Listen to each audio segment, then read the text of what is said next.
dipasang. Ini buat tanya. Jadi harus itu aja. Di sini.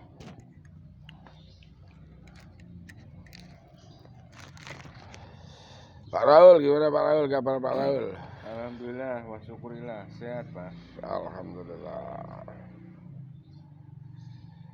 Jadi setiap keadaan kita wajib syukuri Pak. Oh iya. Alhamdulillah ala kulli hal. Itu Pak. Begitu Pak. Gimana Pak? Apa juga sehat ya, Pak? Alhamdulillah. Pak Jupri gimana Pak Jupri? Alhamdulillah. Dalam lindungan Allah. Yang penting. Insyaallah. Amin. Syukur. Ya. Emang banyak orang itu yang tidak menyadari bahwa apapun yang kita miliki itu bukan milik kita. Betul. Bukan didapat dari sekedar hasil usaha kita. Yang manusia sering lupa itu satu. Bahwa ikhtiar itu wajib hukumnya. Ya. Ikhtiar itu wajib. Itu termasuk ibadah. Kemudian berdoa. Nah, masalah orang usaha itu berhasil apa tidak berhasil, itu urusannya Allah, bukan urusan kita. Kita hanya diwajibkan ikhtiar. Makanya kan beberapa waktu yang lalu saya sampaikan, ciri orang bahagia itu bukan orang yang banyak duit, bukan orang yang punya kedudukan tinggi, bukan jenderal, bukan panglima, bukan apa. Orang bahagia itu orang yang selalu mengingat Allah dalam segala aktivitas hidupnya. Dan dia selalu merasa dibersamai Allah dan bersama Allah. Jadi kalau orang itu sudah selalu merasa bersama Allah dan dibersamai oleh Allah, tidak ada kata susah, tidak ada kata sedih, gitu loh. Karena apa? Karena yang menjamin hidup ini Allah. Kenapa saya katakan orang yang selalu mengingat Allah dalam segala kondisi, situasi, keadaan apapun dia ingat Allah, dia merasa dibersamai Allah, dia merasa bersama Allah, pasti bahagia hidupnya. Nah, kita kupas satu-satu ya. Jadi orang yang dikatakan bahagia yang pertama adalah orang yang mengingat Allah dari sejak dia bangun dari tidur sampai tidur lagi. Ini orang bahagia. Kenapa? Kebahagiaan itu sudah disampaikan oleh Allah dalam Al-Quran. Tatma'inul qulub ala bidzikrillah. Ala bidzikrillah tatma'inul qulub. Jadi yang membuat hati itu menjadi tenang, menjadi damai, menjadi bahagia itu karena mengingat Allah. Mengingat itu bukan sekedar zikir la ilaha illallah, la ilaha illallah, Allahu akbar, bukan. Tapi selalu merasa ada Allah bersama saya. Ya. Adapun zikir itu adalah bentuk dari kecintaan kita kepada Allah. Coba dari bangun tidur. Tatkala kita bangun dari tidur, kita mengucapkan Alhamdulillahilladzi ahyana ba'dama amatana wa ilaihin nusyur. Kemudian kita bisa beristighfar. Astaghfirullahaladzim, astaghfirullahaladzim, astaghfirullahaladzim. La ilaha illallah wahdahu la syarikalah. Lahul mulku wa lahul hamdu yuhyi wa yumiitu wa huwa ala kulli syai'in qadir. Wa subhanallah walhamdulillah wa la ilaha illallah wallahu akbar. Wa la haula wa la quwwata illa billahil azim. Rabbi firli, rabbi firli, rabbi firli. Wa sallallahu ala sayyidina nabiyina Muhammadin nabil ummi wa ala alihi wa sahbihi wa barik wa sallam ajma'in. Tatkala kita mengucap itu, kata Rasulullah, barang siapa yang saat bangun dari tidur mengucapkan kalimat tersebut, kemudian dia pergi mengambil air wudhu, kemudian dia melaksanakan sholat 2 rakaat sebelum subuh, terus dia berangkat pergi melaksanakan sholat subuh berjamaah, maka dia sudah dalam jaminan Allah dan dijamin oleh Allah dari pagi itu sampai sore nanti dia dalam perlindungan Allah. Dijauhkan dari segala mara bahaya, malapetaka. Dijauhkan dari susah. Dijauhkan dari tidak punya lah. Pokoknya dicukupi oleh Allah. Dalam hari itu sudah dia merasa akan dicukupi. Dan melaksanakan sholat subuh berjamaah itu kata Rasulullah seandainya orang-orang itu diberitahu oleh Allah, ditampakkan oleh Allah rahasia dari sholat subuh berjamaah, ya, apa yang akan dia peroleh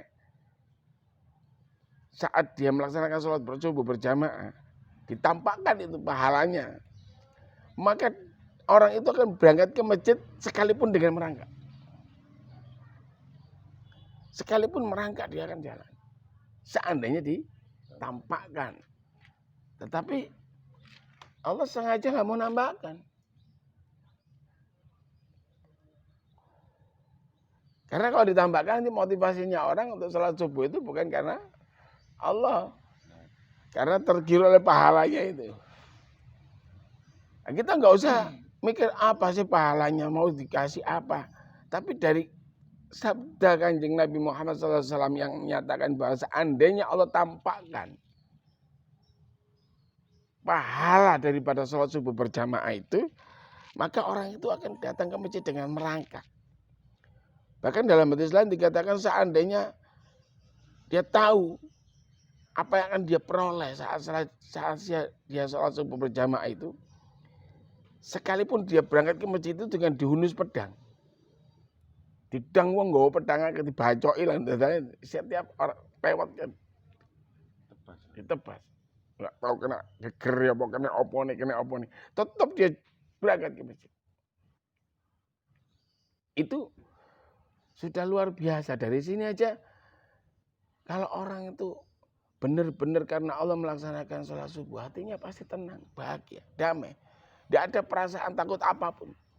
Takut miskin, takut ini, takut nggak akan ada. Hilang semua. Belum lagi di dalam satu hadis Rasulullah SAW bersabda, barang siapa sholat subuh berjamaah, kemudian setelah dia sholat, setelah salam, dia berzikir kepada Allah sampai mataharinya keluar. Kemudian dia sholat 2 rakaat. Maka dia akan mendapatkan pahala seperti pahalanya orang berhaji dan berumroh. Dan Rasulullah SAW itu menutup sabdanya dengan kalimat sempurna, sempurna, sempurna. Yang dimaksud sempurna itu apa? Pahalanya itu sempurna, tidak dikurangi sedikit pun. Dengan sama plek ambek wong sing haji dan umroh. Orang umroh itu minimal biayanya 30 juta. Meninggalkan rumah minimal 9 hari. Kalau dia cuma umroh terus pulang minimal 5 hari, 3 hari lah paling sedikit. Kalau dia datang ke Jeddah, langsung ke Mekah, ambil mikot, terus dia melaksanakan umroh, selesai tahallul nginep semalam, besok pulang 3 hari. Perjalanannya PP 20 jam. Belum lain-lainnya, biayanya nggak cukup 35 juta. Ya, minim 30 juta lah. Orang haji itu minimal meninggalkan keluarga, kalau haji plus itu 26 hari. Kalau mau kirot seminggu, tapi biayanya bisa 300 juta. Kalau ambil haji kirot. Kalau yang normal itu, kalau haji plus sekitar 200 juta. Bayangin. Soro meneh. Kudu wukuf, kudu palang jumroh, kudu tawaf, berdesak-desakan, kudu sa'i. Ini cuma duduk 1,5 jam. Mendapatkan pahala sama seperti orang yang berhaji dan berumrah tadi. Lah kenapa kok enggak mau jalanin gitu loh? Kok masih banyak orang-orang itu yang nggak mau datang ke masjid sholat subuh berjamaah. Bahkan yang lebih parah, si oma-oma itu di masjid. Oma yang ngarepe masjid, oma yang mepet masjid, rumahnya tiga rumah dari masjid. Malah nggak mau datang. Itu tanda orang itu nggak bahagia. Orang bahagia itu pasti ingat Allah. Karena apa? Hanya Allah yang bisa membuat dirinya bahagia. Hanya Allah yang bisa membuat dirinya itu bisa damai, tentram hatinya. Kadang-kadang orang itu merasa bahagia karena sudah punya uang banyak. Enggak. Uang itu enggak bisa membuat dia banyak. Apalagi kalau bahagia. Apalagi kalau orang merasa aman dengan apa yang dimiliki. Itu sudah orang sudah benar-benar melalaikan Allah, meninggalkan Allah. Dan orang yang sudah meninggalkan Allah itu parah. Pasti hatinya bingung. Segala keputusannya itu jauh dari Al-Quran dan Sunnah. Ya, maka ada kalau kita duduk berzikir apapun, kita nggak ngelihat apa saja. Itu kalau sampai matahari terbit, kemudian kita sholat 2 rakaat, pahalanya seperti itu. Tetapi kalau kita zikirnya melakukan zikir-zikir tertentu, sesuai dengan yang disabdakan Rasulullah Muhammad SAW, di dalam hadis Baihaqi itu Rasulullah menyatakan, barang siapa yang membaca subhanallah 100 kali, alhamdulillah 100 kali, Allahu Akbar 100 kali, la ilaha illallah 100 kali, lebih baik dalam catatan Allah, dalam pandangan Allah, dibanding saat yang sama ada orang yang menyembelih 10 ekor onta yang gemuk-gemuk dan seluruh dagingnya disedekahkan. Bayangkan.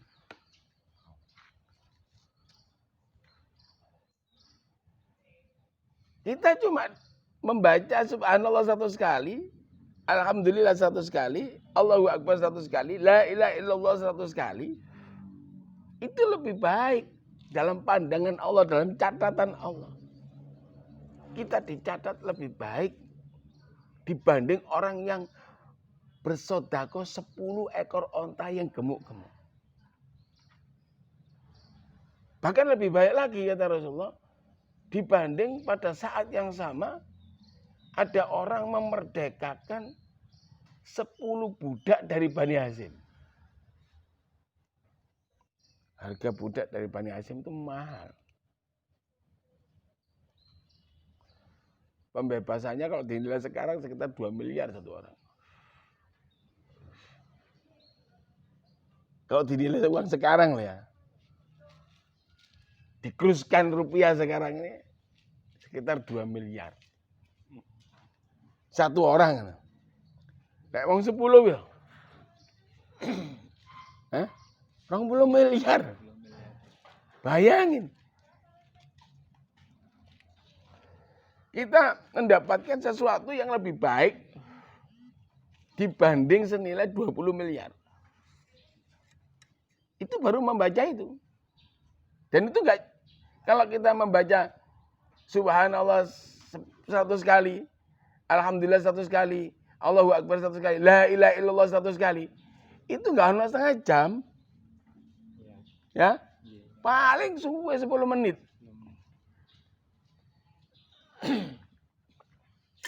Hatta ente pakai santai. Ente pakai santai itu mocone subhanallah, subhanallah, subhanallah, subhanallah. Paling 15 menit. Nggak harus setengah jam. Tapi banyak orang yang nggak pernah melihat ini, tidak pernah berusaha meyakini bahwa apa-apa yang disampaikan Kanjeng Nabi Muhammad SAW, apa-apa yang dijanjikan Allah itu pasti benar. Sehingga banyak yang tidak mau melakukan. Yang parah lagi, banyak ustadz ini yang menyampaikan hadis ini, banyak banget. Menyampaikan pentingnya sholat subuh berjamaah, kemudian setelah salam berzikir sampai matahari terbit, kemudian sholat 2 rakaat, tapi nggak ngelakoni. Iso menyampaikan hadis itu di depan forum, di depan jamaah, dalam apa namanya, satu majelis pengajian atau majelis apapun. Tetapi yang parah ustadznya nggak ngelakoni. Gitu. Ini kan sangat parah.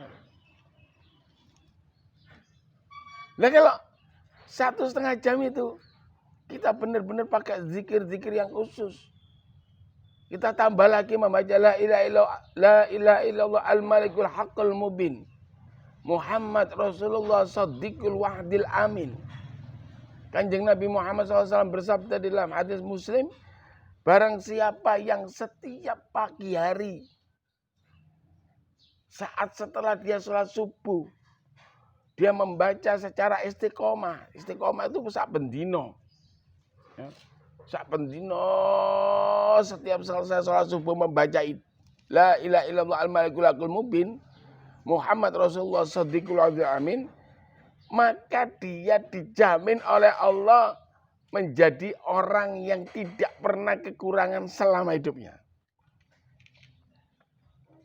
Hidupnya dicukupi sama Allah. Sugih.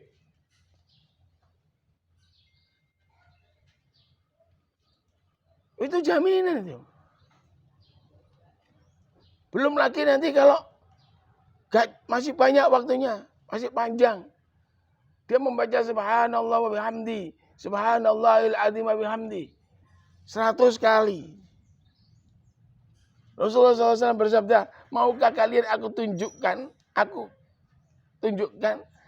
satu kalimat yang ringan diucapkan, tapi memberati timbangan.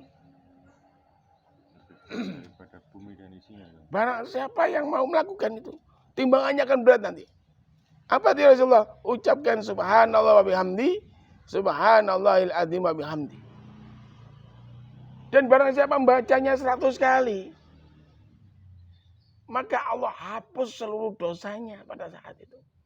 Di hari itu. Sekalipun dosanya sebesar gunung Uhud. Luar biasa kan? Luar biasa. Belum lagi nilai sholat sunnah sebelum subuh. 2 rakaat sebelum subuh itu lebih baik dibanding dunia dan seluruh isinya. Kalau kita sholat, habis wudhu, sholat wudhu 2 rakaat. Sholat sunnah wudhu 2 rakaat. Kemudian kita sholat sunnah fajar 2 rakaat. Berangkat ke masjid masih cukup, bisa tahiyatul masjid 2 rakaat. Masih cukup, bisa qobliyah subuh 2 rakaat. Sudah berapa kita dapat nilai? 2 rakaat saja sebelum subuh, nilainya itu lebih baik dibanding dunia dan seluruh isinya. Apalagi kalau 4 rakaat. Apalagi kalau 6 rakaat. Apalagi kalau bisa 8 rakaat. Luar biasa.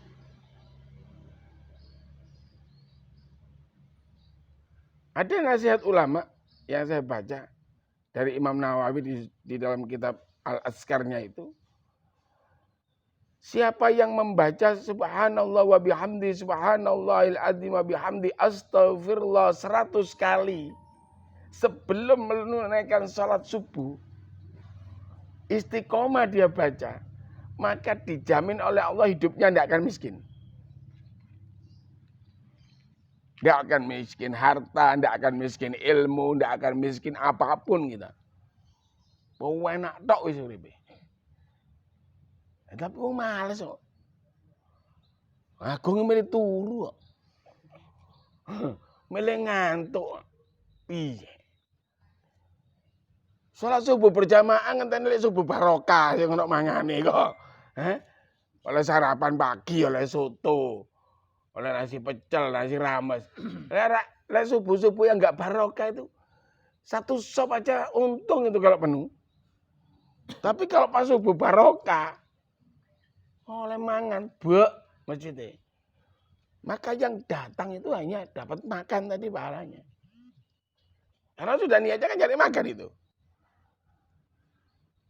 Kalau dia niatnya nggak cari makan, kenapa subuh-subuh yang lain nggak datang gitu loh.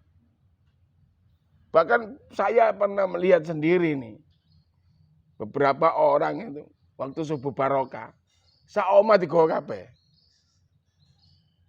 Anake bojone culik gonceng kabeh. Sing gak digomek kucinge tok. Loh ini penting gitu loh. Makanya tatkala kita mengingat Allah dari sebelum masuk subuh sampai waktu Isra saja, kita sudah mendapatkan nilai yang luar biasa. Loh, terus ngomong gak bahagia. Gak bahagianya di mana coba? Ayo.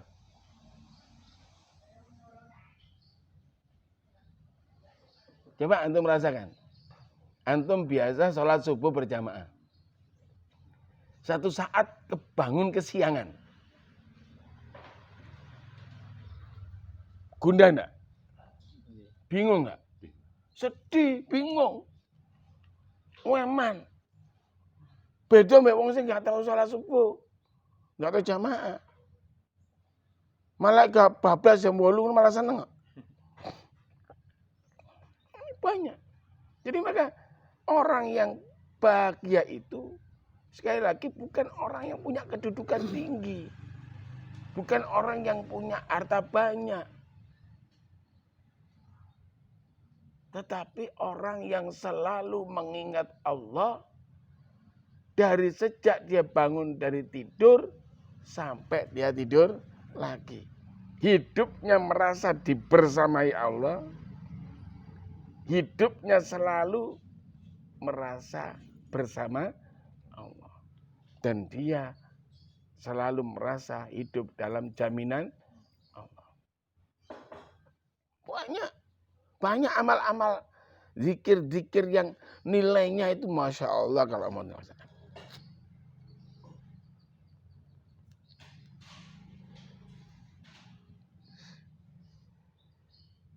Ada lagi yang disampaikan oleh Rasulullah SAW dalam hadis Bukhari, Muslim dan diriwayatkan oleh Imam Ahmad. Siapa-siapa yang membaca La ilaha illallah wahdahu la syarikalah lahul mulku wa lahul hamdu yuhyi wa yumitu wa huwa ala kulli syai'in qadir 100 kali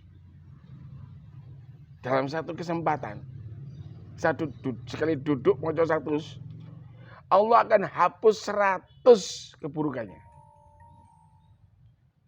Allah akan hapus 100 keburukannya. Dan Allah akan berikan dia pada hari itu 100 kebaikan.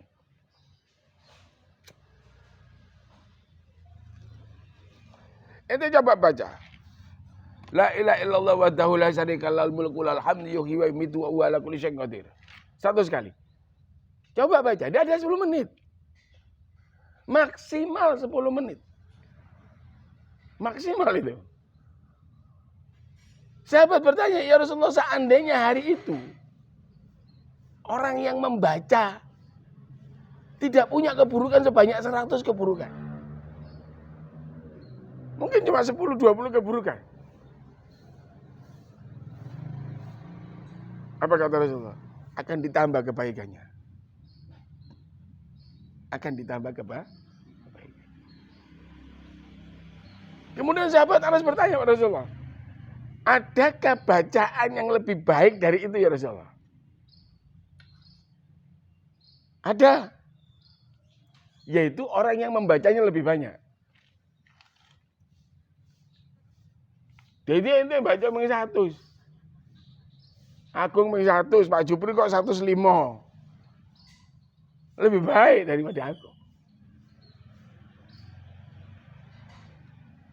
Oh Pak Raul gak mau kalah sama Pak Jupri, bacanya 120. Makanya yang lebih banyak, lebih baik. Itu. Dari situ kalau kita jabarkan, apa yang kita sampaikan kemarin, bahwa yang namanya orang bahagia itu, yang pertama, orang yang selalu mengingat Allah saat bangun dari tidur sampai tidur lagi. Dalam segala situasi dan kondisi. Enak misalnya. Ini kita bicara hanya sampai di Isra. Dari waktu kita bangun dari tidur, kita sholat sunnah fajar, sampai kita sholat sunnah tahiyatul masjid, sampai kita berjamaah subuh, kemudian setelah salam kita berzikir sampai matahari keluar, kemudian kita sholat 2 rakaat, yang kita dapatkan itu luar biasa. Luar biasa.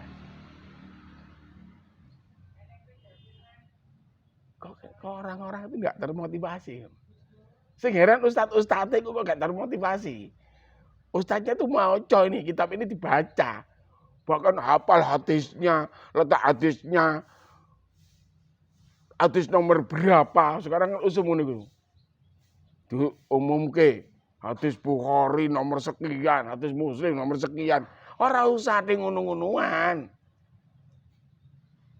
Sampai no wae iki hadis Bukhari, hadis Muslim, gak usah nomor piro letaknya di mana. Sing penting itu ente nglakoni enggak gitu loh.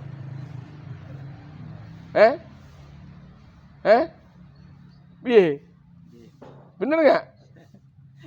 Gak usah pakai sok-sokan ada di kitab ini halaman sekian, hadis nomor sekian, tapi nek dilakoni percuma. Ngono lho. Ente nglakoni enggak? Ente belum bisa nglakoni, aja ngomong. Dadi jar koni. Iso ngajar, iso nglakoni. Banyak ustaz-ustaz khutbah ngomong sedekah.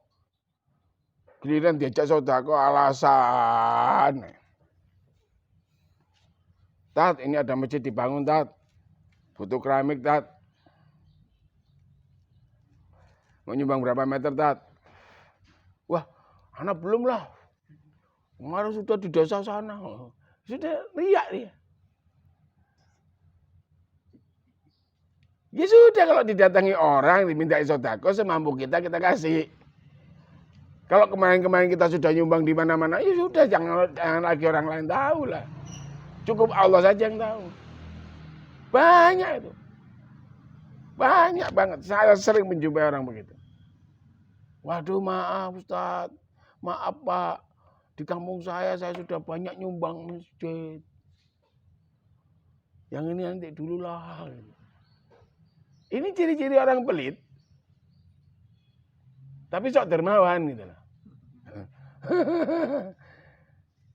Orang kalau nggak pelit itu dia nggak banyak ngomong, diajak nyumbang masjid itu rumahnya Allah. Kasih. Nah itu bagian dari rasa syukur. Syukur itu kan bukan sekedar kalau kita bisa beli mobil, kemudian syukuran. Alhamdulillah. Pak Jupri pas dagangannya laris, motornya akeh sing terjual, syukur, alhamdulillah. Pas lagi rada sepi bingung. Ngene iki kok sepi sih, biasanya seminggu gini aku loro kok siji durung payu. Itu namanya orang enggak syukur itu. Syukur itu dalam keadaan apapun. Mau banyak duit, mau enggak banyak duit itu syukur. Sekarang enggak banyak duit. Atine wis seneng. Awake jejeg, mlaku cek penak. Turu penak, mangan penak. Oh itu harus syukur banget. Ada orang punya duit banyak, sakit-sakitan akeh. Duit entek nggo nambah. Ada orang yang membeli kebahagiaan dengan uang. Harus pergi sana, pergi sini. Nanti pulang sampai rumah susah lagi. Pengen bahagia, pergi ke sana, makan di restoran yang mewah. Jalan-jalan ke mall, nonton film, nonton ini. Itu kan kebahagiaan yang dibeli sesaat saja. Pulang ke rumah sedih lagi, bingung ya. Banyak banget. Kebahagiaan yang sesungguhnya itu ada di hati. Wa in tubdu ma fi anfusikum aw tukhfuhu yuhasibkum bihi. Fayaghfir lima yasha wa yu'adzibu ma yasha. Nek atimu iku ati sing bener, ati sing bersih. Hati yang di dalamnya itu ada zikrullah. Hati yang merasa tentram karena adanya Allah. Hati yang selalu bahagia karena merasa dibersamai Allah. maka Allah akan memberikan ampunan. Semua dihisap itu. Yang ada di hati itu dihisap. Lek hatimu congkreng, hatimu banyak dendam, banyak benci, banyak iri, banyak dengki, banyak macam-macam kotoran. Wa yu'adzibu mayasya. Maka Allah akan memberikan azab yang sangat keras. Ya kenapa diadab? Lah orang sholat kok cik dengki. Orang nggak bahagia itu. Orang sudah rukuk sujud kok masih dendam sama orang. Orang sudah sholat 5 waktu. Ditambah duha mana. Kadang-kadang tahajud. Tapi masih bercongkol di sini iri, dengki, dendam, permusuhan. Ya. Nah, itu kan pada mega sholat. Mengingkari sholatnya. Fawailil musallin alladzi an salatihim. Di antara pendusta agama itu orang yang lalai dalam sholatnya. Lalai itu bukan kok lali gak sholat. Tapi melalaikan sholatnya tadi. Sholat tapi masih sombong. Sholat masih dengki. Sholat masih iri. Sholat masih dendam. Sholat masih suka sakarepe dhewe. Mengikuti hawa nafsunya dan sebagainya. Allah ditinggalkan.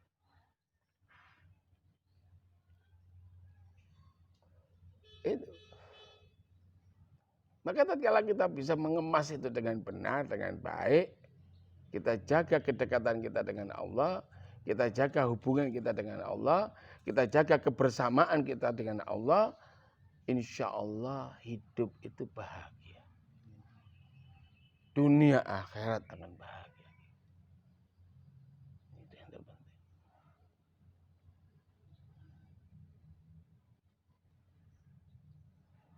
Apa mana? Jadi ini Pak, setelah Abah menjelaskan tadi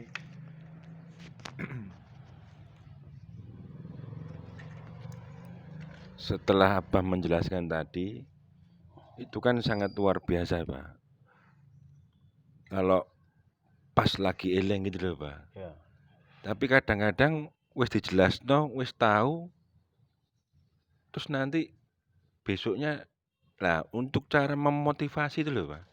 Mesti menjaga biar apa kita tanamkan ini menjadi sebuah kebiasaan toh Pak harusnya, ya kan? Ya. Nah, kadang-kadang kan memang manusia itu kan sifatnya gitu Pak. Padahal dia tahu semua ini begitu, ini begini, ini harus dilakukan, harus dijalani. Nah, cuman kadang-kadang begitu ayah itu kok, ya itu tadi Pak, kalah sama godaan-godaan setan. Lah ini loh Pak, itu bagaimana kiatnya, bagaimana motivasinya, bagaimana caranya Pak, biar kita ini terus istiqomah tadi Pak, gitu Pak. Yang pertama agar kita ini istiqomah dalam kebaikan apapun ya, bentuk kebaikannya apapun. Kalau pengen istiqomah, ingat mati. Di situ. Yang pertama harus ingat mati sudah. Harus sadar diri bahwa kita ini bisa mati. Dan mati itu bisa datang kapanpun. Tidak menunggu kita taubat dulu, tidak menunggu kita jadi baik dulu, tidak menunggu kita jadi kaya dulu, tidak menunggu kita jadi nikah dulu, macam-macam. Maka sering saya katakan, orang itu banyak yang nggak sadar bahwa kematiannya itu jauh lebih dekat dibanding segala apa yang direncanakan. Apa yang direncanakan itu belum tentu berhasil. Belum tentu bisa dilakukan besoknya. Contoh aja kemarin baru yang terjadi. Pengasuhnya Muqaddasah itu. Putranya Pak Hasan Sahal. Masih umur 40 tahun. Malah meninggal duluan Pak. Meninggal duluan dari bapaknya yang sudah usia 76 tahun. Itulah Serempet motor jatuh. Kecelakaan. Naik motor serempet motor. Gak tahu kita umur kita kok. Orang kan menjadi sombong, menjadi sok-sokan, menjadi sok paling benar, paling baik. Jadi sak karepe dhewe. Memutuskan segala sesuatu bukan berdasarkan Quran dan Sunnah, tapi berdasarkan kemauan hatinya, kemauan nafsunya. Itu karena dia lupa mati. Pernah terjadi juga di Solo ini. Ada kemanten, ya, diiring ke Klaten sana, pakai bis mini. Pengantin perempuannya sudah didudukkan di singgasana itu, di Kuade, pelaminan, nungguin. Bisnya disantap kereta api. Mati 16 wong termasuk kemanten laki-lakinya. Lu wis diterno karek lu gunung pelaminan kok, karek akad kobil tu. Ora sida. Dia ada jaminan. Saya nanti rencana itu mau beli apa? Nanti siang acaranya. Belum tentu sampai itu. Belum tentu. Maka kata Sayyidina Ali radhiyallahu anhu, barang siapa yang mau mengingat kematiannya, satu hari minimal 20 kali. Berarti setiap jam eling mati. Maka dia dijamin surga. Sahabat bertanya, loh kenapa? Kok orang hanya mengingat kematian saja 20 kali sehari kok dijamin surga? Mergo wong lek eling mati ku gak kober berbuat jahat. Ya. Kalau orang sudah ingat mati nggak kober, nggak sempat berbuat maksiat. Nggak sempat ngerasani uang, nggak sempat berbuat jahat, nggak sempat dengki, nggak sempat macam-macam. Yang dipikirkan bagaimana dia menghadap kematiannya nanti. Dijemput Israel itu dalam keadaan yang husnul khotimah. Membawa kebaikan. Makanya saya selalu pesan sama anak istri saya semua. Sama sahabat-sahabat saya semua ya. Banyak-banyak berbuat kebaikan. Setiap hari sodako. Lek eling kepada keburukan orang lain. Cepat doakan kebaikan buat orang yang buruk itu. Kalau kita lagi ingat kepada orang yang mendolimi kita, orang yang mengambil hak kita, mengambil harta kita dengan cara yang batil dan sebagainya. Mengingat orang yang memusuhi kita, mengingat tiba-tiba ingat kepada orang yang gak baik dengan kita, cepat doain orang itu. Mintakan ampun sama Allah. Karena itu kebaikan. Gitu lah. Maka orang yang selalu ingat mati gak sempat dia berbuat yang enggak. Apalagi zina, apalagi mabuk-mabukan, juga nggak sempat sama sekali. Wedi tok di sini, tahu aja.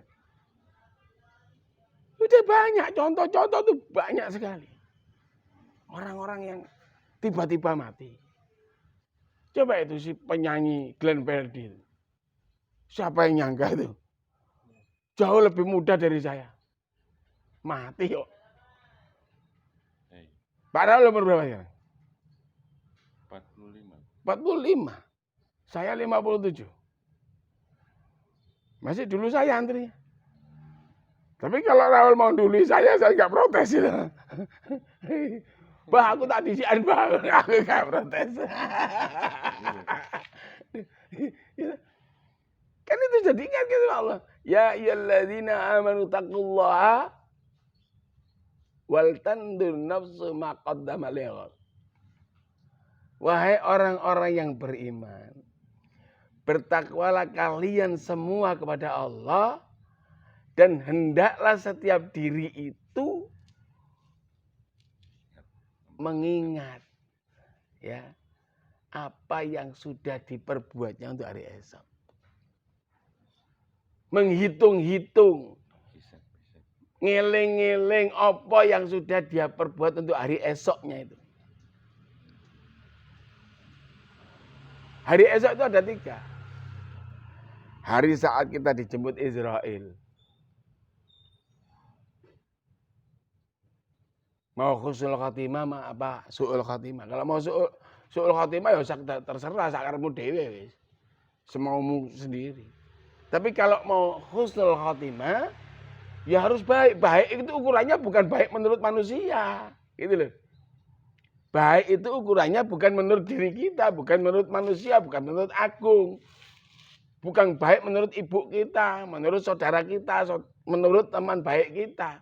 Baik itu ukurannya, standarnya ada di dalam Al-Quran dan hadis.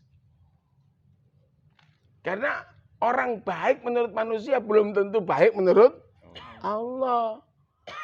Orang baik menurut ibunya, anakku wong apik, belum tentu dia baik menurut catatan Allah dan standar yang disampaikan oleh Rasulullah Muhammad SAW. Anaknya baik sama ibunya, ngapain ini tenanan. Ibu itu ya Joko, ibu itu penak-penak norbe, tapi di jopo zina.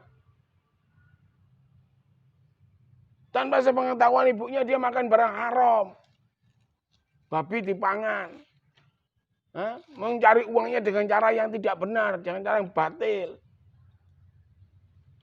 Ya nggak baik gitu. Sholat cuma di depan orang tuanya, di rumahnya sholat, di luar nggak pernah sholat. Banyak itu yang begitu, banyak banget, bukan sedikit. Banyak nggak? Masih banyak. Maka baik itu menurut standar Allah dan Rasul. Makanya kan, kul kata Allah. Katakan Muhammad, in kuntum tu'minuna billah. Kul, katakan Muhammad, in kuntum tuhibbunallah. Katakan kepada mereka, barang siapa yang benar-benar mencintai Allah. In kuntum tuhibbunallah. Bila kalian itu benar-benar mencintai Allah, fattabi'uni. Fattabi'uni. Ikuti aku. Ikuti Kanjeng Nabi Muhammad sallallahu alaihi wasallam. Rasulullah ini diberi wahyu Al-Qur'an. Beliau ini Al-Quran berjalan. Segala yang diucapkan, segala yang dilakukan itu semuanya bernilai kebaikan. Maka kita disuruh mengikuti Rasulullah. Mengikuti Rasulullah berarti kita mengikuti Al-Quran dan mengikuti sunnah-sunnah Rasulullah Muhammad sallallahu alaihi wasallam.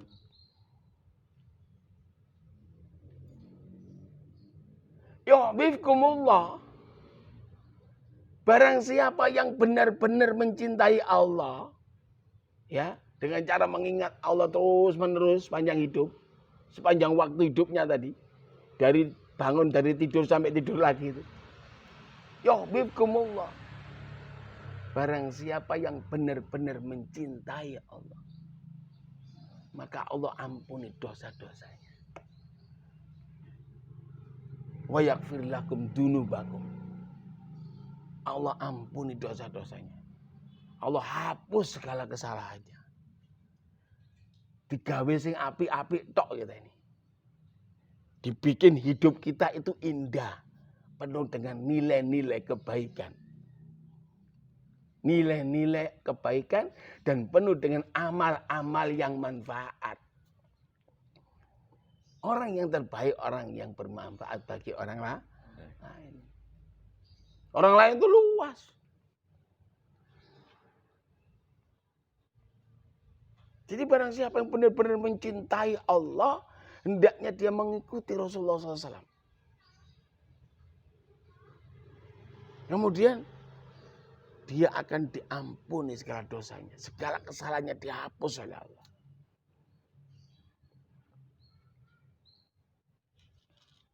Ini sudah jelas Al-Qurannya. Terus mau apa kita? Kok kita nggak mau cinta Allah? Wong kita nafas dikasih Allah. Bisa jalan, bisa ngomong seperti ini karena Allah semua ini yang gerakkan. Apapun yang kita peroleh, yang kita dapat semua dari Allah ini. Sampai saya pernah gambarkan saya di depan jamaah di mengatakan wajib ya. Orang dikasih istri cantik banget. Cantik istri. Wah, kalah itu Raisa.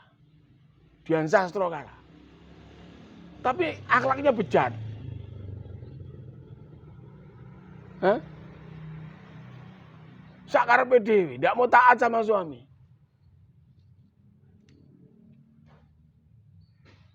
Banyak melanggar aturan Allah. Apa nikmatnya?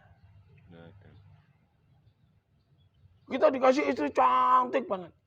Terus gak bisa apa-apa.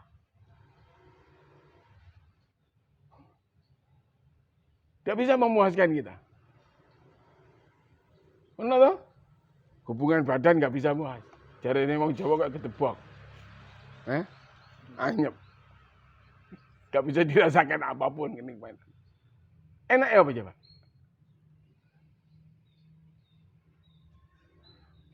Juga suami ganteng, tapi malas. Gelembang, gelembung, gak gelem ikut kaya, gak gelem ibadah. Ini semua Allah. Jadi yang ngatur pergerakan hidup semua itu Allah. Maka kembalikanlah semua kepada Allah.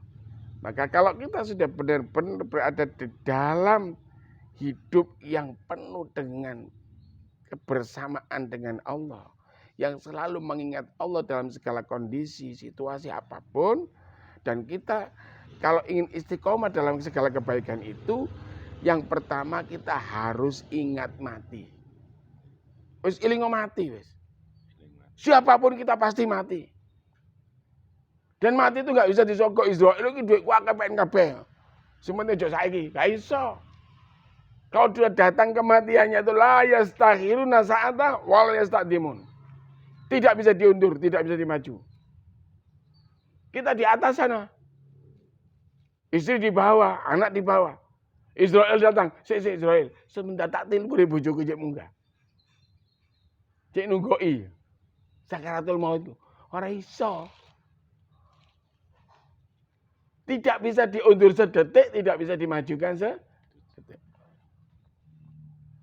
Dan yang kedua, bila kita ingin istiqomah dalam kebaikan-kebaikan, istiqomah di dalam mengingat Allah, istiqomah di dalam melaksanakan sholat subuh berjamaah sampai waktu Isra. Yakinlah bahwa janji Allah itu pasti benar. Yakinlah bahwa Allah tidak akan pernah ingkar janji. Menungso aku banyak ingkar janji, ngomong cinta sehidup mati. Cinta sehidup semati, tidak akan pernah aku dengan yang lain, hanya dirimu seorang. Begitu ketemu wong rodok ganteng, duitnya akeh wis beda. Gitu? Ada itu. Ada.